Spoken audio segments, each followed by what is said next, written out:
सबसे पहले आपको बताएं कि गैस की कीमत में हालिया इजाफे पर वज़ीर-ए-आज़म बरहम हो गए। उगरा और गैस कंपनियों की कारकर्दगी का जायजा लेने का फैसला कर लिया। आपको बताएं कि 3 माह में गैस इंफ्रास्ट्रक्चर, गैस चोरी और नाकिस कारकर्दगी की रिपोर्ट पेश करने की हिदायत कर दी। 1 माह में गैस की कीमतों में हालिया इजाफे के फ्रांसिक ऑडिट की रिपोर्ट पेश करने की भी हिदायत कर दी। ईरान पाकिस्तान गैस पाइपलाइन मंसूबे की मॉनिटरिंग के लिए फौरी बैनुल वज़ारती कमीशन कायम करने की भी हिदायत कर दी। चेयरमैन उगरा ने कहा है कि गैस की कीमतों में इजाफा हुआ तो इतलाक 1 जुलाई से होगा। सालाना बुनियादों पर गैस में कमी हो रही है। जरूरी नहीं कि कीमतों में उतना ही इजाफा हो जितना मीडिया पर नंबर आ रहे हैं। हमें उगरा मैंडेट के साथ पब्लिक इंटरेस्ट को भी देखना है। उन्होंने मजीद क्या कहा, आपको दिखाते हैं।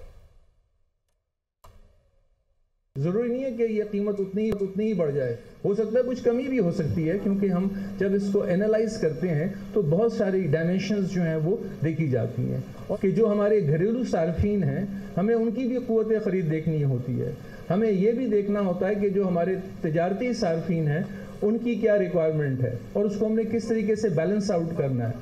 हमें ये भी देखना होता है कि हमारे वो ताजिर हजरात कि जो बरामदात करके मुल्क में कीमती ज़र मुबादला लेकर आते हैं, उनकी जो लागत है, प्रोडक्शन कॉस्ट है, उसको हम इस तरीके से ना बढ़ा दें कि वो उनके लिए फीजिबल ना रहे प्रोडक्शन को बढ़ाना। जो भी चीज़ होगी वो 1 जुलाई से होगी और वो ज़रूरी नहीं कि वो उतनी हो जितने के नंबर्स मीडिया के अंदर है। आगे बढ़ते हैं। गवर्नर पंजाब से इख्तिलाफात। प्रिंसिपल एचिसन कॉलेज 1 अप्रैल से रुखसत पर चले गए। वजीर के बच्चों के जुर्माने मुआफ करने पर प्रिंसिपल एचिसन कॉलेज के गवर्नर पंजाब से इख्तिलाफात पैदा हुए। ज़राए के मुताबिक principal Aitchison college governor Punjab के खिलाफ कानून मुतअद्दिद इक़दाम से ज़हनी दबाव में थे। अगस्त से प्रिंसिपल एचिसन कॉलेज का इस्तीफ़ा मंजूर हो चुका है। नए प्रिंसिपल की तैनाती के लिए सर्च कमेटी काम कर रही है। 1 अप्रैल को स्कूल छोड़ रहा हूँ, दाखिलों का हिस्सा नहीं बनूंगा। प्रिंसिपल एचिसन कॉलेज की जानिब से यह कहा गया है। कॉलेज की शोहरत की हिफाजत के लिए भरपूर कोशिश की। जबकि इजराए गवर्नर पंजाब का कहना है कि अगले माह नए प्रिंसिपल एचिसन कॉलेज की तैनाती होने वाली थी। प्रिंसिपल $15,000 बहाना और मुराद के बावजूद मंजूर शुदा छुट्टियों से कहीं ज्यादा छुट्टियों पर रहते हैं। तनख्वाह लेने पर बोर्ड ने इंक्वायरी शुरू की थी। प्रिंसिपल एचिसन कॉलेज इस्तीफा दे चुके हैं, जो अगस्त में खत्म होने वाला था। हसन रजा, ब्यूरो चीफ लाहौर, हमारे साथ मौजूद हैं।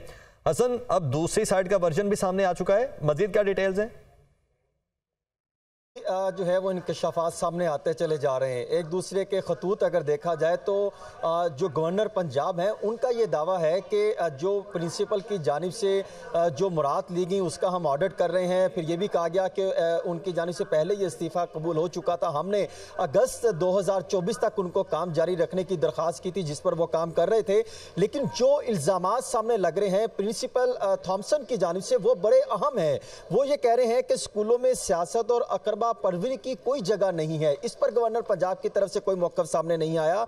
और फिर जो थॉमसन थे उनकी तरफ से जब 18 तारीख को वफाकी वजीर बराए इक्तिसादी अमूर और एस्टेब्लिशमेंट गवर्नर पंजाब से मिलकर गए, उसके बाद हंगामी तौर पर जब गवर्नर हाउस में इजलास हुआ और उसमें बाकायदा मीटिंग मिनट्स तैयार हुए और तमाम जो 2 उनके बच्चे थे उनकी फीस से माफ़ी का ऐलान करते हुए एक कानून साजी के हवाले से उसमें जस्सर दिया गया है। और आज ये बता रहे हैं कि वो कानून साजी करने जा रहे हैं ताकि तमाम बच्चों को इससे जो है वो मुस्तफीद हो सके। इस पर भी कई सवालात उठते हैं। तो यूं अगर देखा जाए तो गवर्नर पंजाब तो अपना मौक़िफ़ दे रहे हैं कि वो अपनी तरह दुरुस्त फैसला किया है, क्योंकि हाशिमा के जो वजीर थे उनके बच्चे जो हैं वो 2 साल से जो है वो जा चुके थे और उनके साथ ज्यादती की जा रही थी। लेकिन अगर देखा जाए तो जो एचिसन के जो प्रिंसिपल हैं उनकी तरफ से बाकायदा 23 तारीख को तमाम जो बोर्ड ऑफ गवर्नर्स थे, जिसमें सैयद बाबर अली और दीगर अफराद थे, उनको भी खत लिखा गया कि वो इस तर्ज अमल में काम नहीं कर सकते और गवर्नर के फैसले को नहीं मानते। उसके साथ साथ उन्होंने ये भी फैसला किया है कि जो प्रिंसिपल एचिसन कॉलेज के तौर पे जो उन्होंने G30 कॉन्फ्रेंस बरतानिया में शिरकत करनी थी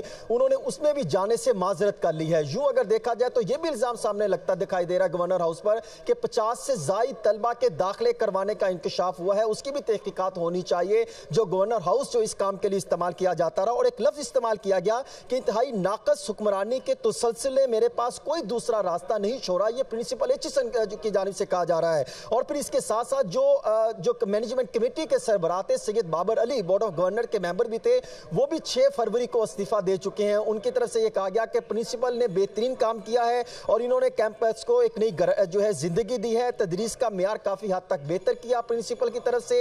यूं अगर देखा जाए तो उनकी तरफ से भी एक जो है वो जो इस्तीफा भिजवाया गया था वो चीजें सामने आ रही है, लेकिन गवर्नर पंजाब अपने मौके पर कायम है। उनका ये कहना है कि लेकिन हसन मुझे ये बताइए कि क्या आपने ये भी सर्च की है कि अगर 2 या 3 साल से वो बच्चे वहां पर पढ़ नहीं रहे थे तो क्या ये स्कूल के अपने एसओपीज हैं कि फिर भी फीस जमा करवानी है आपने, और अगर ये एसओपीज हैं तो क्यों हैं, और अब अगर चेंजिंग की जा रही है तो उन्हीं एसओपीज में चेंजिंग की जा रही है, वही कानून चेंज किया जा रहा है कि जब बच्चे वहां पर नहीं पढ़ रहे होंगे तो फिर फी पे नहीं की जाएगी।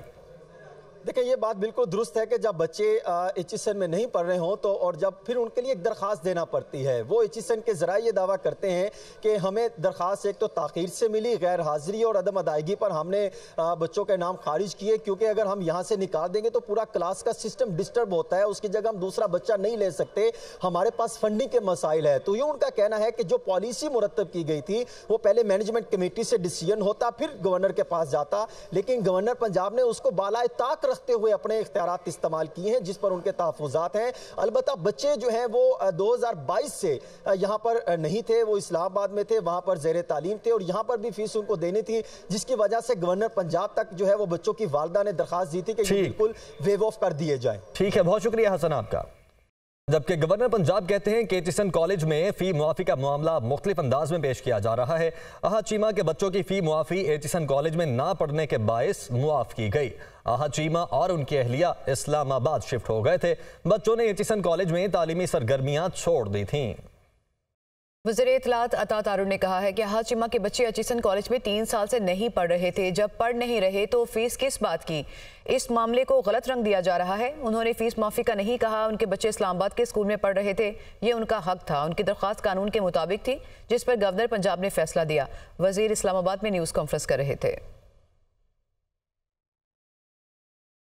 आहत खान चीमा साहब का मामला है, उसमें 3 साल उनके बच्चे वहाँ पे नहीं पढ़ रहे थे। अब कानून इस बात की इजाज़त देता है कि आप जगह पढ़ नहीं रहे तो फिर ना पढ़ने की फ़ीस तो नहीं अदा की जाती। तो मैं समझता हूँ कि वो उनका राइट है कि वो कानून के मुताबिक, उनकी अहलिया ने एक दरख्वास्त दी जिस पे कानून के मुताबिक एक फ़ैसला किया, गवर्नर साहब ने, बोर्ड ऑफ गवर्नर ने उसका फ़ैसला किया। मैं समझता हूँ कि वो फ़ैसला पढ़ा जा सकता है। एचईसन कॉलेज के बोर्ड ऑफ गवर्नर्स के सीनियर मेंबर सैयद बाबर अली भी मुस्ताफी हो गए हैं। सैयद बाबर अली ने कुछ हफ्ते पहले बोर्ड से इस्तीफा दे दिया था। सैयद बाबर अली एचईसन कॉलेज के प्रिंसिपल माइकल ए थॉम्सन के फैसलों की तायीद करते रहे। आगे बढ़े और आपको बताएं कि वज़ीर आला पंजाब मरियम नवाज की फैसलाबाद में डोर फिरने से जाँ बहक नौजवान आसिफ के घर पर आमद हुई है और नून लीग के कायद नवाज शरीफ भी मरियम नवाज के हमरा थे। वज़ीर आला पंजाब की आमद पर पुलिस की जानिब से सिक्योरिटी के सख्त इंतजाम किए गए। आपको बताएं कि मुस्लिम लीग नून के रहनुमा कैप्टन रिटायर्ड सफदर ने कहा है कि पैनामा केस सुनने वाले सुप्रीम कोर्ट के 5 जजेस का ट्रायल होना चाहिए। जनरल बाजवा और फैज हमीद भी उस वक्त सारी सूरत हाल के जिम्मेदार थे। छुपन छुपाई के घेल ने पाकिस्तान को डुबो दिया। उन्होंने मजीद क्या कहा, आपको दिखाते हैं। मैं तो कहता हूँ हमारी कौम का सबसे बड़ा मुजरम जो है ना वो साकिब निसार है और पानामा के 5 जज हैं। बस इन 5 जजों को अदालती कटेड़ों में लाए, इनसे पूछे कि भाई चलता फिरता पाकिस्तान था, 60 रुपये पे पेट्रोल मिल रहा था, 105 पे डॉलर था, सी पैक बन रहा था, अंधेरे छट गए थे, उसके बाद करक से लेकर कालाबाग तक मोटरवे डिज़ाइन में थी। तो ये 5 जजों ने जनरल बाजवा और जनरल फैज हमीद की माँ पर क्यों गलत फैसला दिया? जनरल बाजवा ने इसलिए गलत फैसला दिलवाया कि नवाज शरीफ तो मुझे एक्सटेंशन नहीं देगा, इमरान दे देगा। और फैज़ हमीद ने इलेक्शन इसलिए चोरी किया, उसने कहा बाजवे के बाद मैं चीफ ऑफ आर्मी स्टाफ बन जाऊंगा।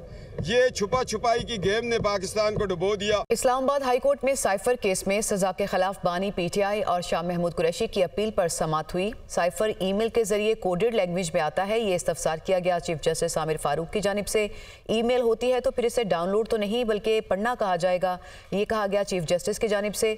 जबकि ईमेल के साथ अटैचमेंट होगी जो डाउनलोड की गई, ये पूछा गया जस्टिस मियां गुल हसन औरंगजेब की जानिब से। इसी से मुतालिक मजीद तफसीलात लेंगे नुमाइंदा दुनिया न्यूज़ रिजवान काजी से। जी रिजवान, क्या इस्तफसार हुआ, क्या जवाब आए मजीद? पीटीआई और शाह महमूद कुरैशी की साइफर केस में सजाओं के खिलाफ अपीलों पर समाअत जारी है। चीफ जस्टिस अहमद फारूक और जस्टिस मियां गुल हसन और अंग्रेज इन अपीलों पर समाअत कर रहे हैं। दौरान समाअत चीफ जस्टिस ने रिमार्क किया कि ये क्रिमिनल केस है, डॉक्यूमेंट भी रिकॉर्ड पर नहीं। डॉक्यूमेंट जिसके गलत इस्तेमाल या ट्विस्ट करने का इल्जाम है, इसका मतन रिकॉर्ड पर ही नहीं है। और चीफ जस्टिस ने यह भी कहा कि यह सिविल केस नहीं है बल्कि क्रिमिनल केस है और मफरूजों पर नहीं जा सकते। अदालत का कहना था कि बगैर किसी शक शुबा के प्रोसिक्यूशन ने यह साबित करना है। और इस पर वकील सलमान सफदर ने कहा कि जब सुप्रीम कोर्ट के सामने यह केस सुना गया तो बेंच ने बार बार कहा कि इसको साइफर न कहें। और जस्टिस मियां गुल हसन और अंग्रेज ने कहा कि क्या कोर्ट तक बानी पीटीआई की किसी स्टेज पर रसाई थी, जिस पर वकील सलमान सफदर ने बताया कि बिल्कुल कोई रसाई नहीं थी, न ही FIA ने ये केस है। और साइफर सिक्योरिटी का सीक्रेट रिजवान काजी, आप हमें तफसीलात बता रहे थे इस समाज से मुतालिक, आपका शुक्रिया। पीटीआई रहनुमा आजम सवाती को जनरल नशिस्त पर सेनेट इलेक्शन लड़ने की इजाजत। टेक्नोक्रेट की नशिस्त पर फैसला बाद में जारी किया जाएगा। इलेक्शन ट्राइब्यूनल पेशावर के जज जस्टिस शकील अहमद ने समाअत की। तो पीटीआई रहनुमा आजम सवाती को जनरल नशिस्त पर सेनेट इलेक्शन लड़ने की इजाजत। टेक्नोक्रेट की नशिस्त पर फैसला बाद में जारी किया जाएगा और इलेक्शन ट्राइब्यूनल पेशावर के जज जस्टिस शकील अहमद ने समाअत की है। IMF एग्जीक्यूटिव बोर्ड के इजलासों का 3 अप्रैल तक शेड्यूल जारी। एग्जीक्यूटिव बोर्ड के 3 अप्रैल तक के कैलेंडर में पाकिस्तान का मामला शामिल नहीं है। IMF एग्जीक्यूटिव बोर्ड के आज के इजलास में कोलंबिया का केस शामिल। पाकिस्तान का केस 15 अप्रैल के बाद बोर्ड में ज़ेरे गौर आएगा। ज़राए की जानिब से यह बताया जा रहा है IMF बोर्ड की मंजूरी से पाकिस्तान को $1.1 अरब जारी होंगे। तो IMF एग्जीक्यूटिव बोर्ड के इजलासों का 3 अप्रैल तक शेड्यूल जारी कर दिया गया है। एग्जीक्यूटिव बोर्ड के 3 अप्रैल तक के कैलेंडर में पाकिस्तान का मामला शामिल नहीं है। IMF एग्जीक्यूटिव बोर्ड के आज के इजलास में कोलंबिया का केस शामिल है।